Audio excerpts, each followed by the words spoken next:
Habari zenu nyote, karibu kwenye channel hii.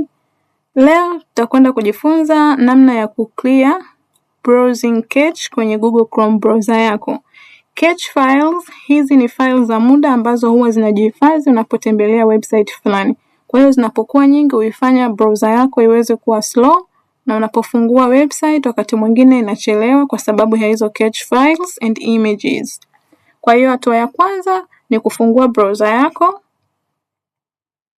Baada ya kufungua browser yako, utaenda kwenye vidoti vitatu kulia, utaenda kwenye delete browsing data, itafunguka. Kwa hiyo hapa kuna option za muda, utachagua muda unaotaka. Mimi nimechagua all time.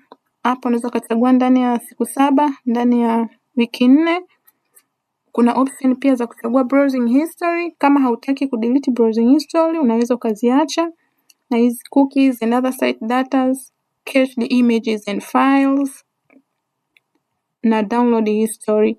Kwa hiyo utachagua option unayotaka, lakini hizi ni muhimu kuzidelete ili kuweza kufanya browser yako ifanye kazi kwa haraka.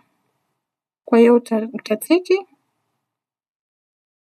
alafu utakliki delete data.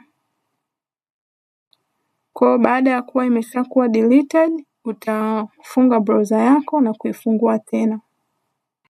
Kama umejifunza kitu kupitia video hii, tafadhali usiache kusubscribe, kulike, kucomment pamoja na kushare na marafiki zako.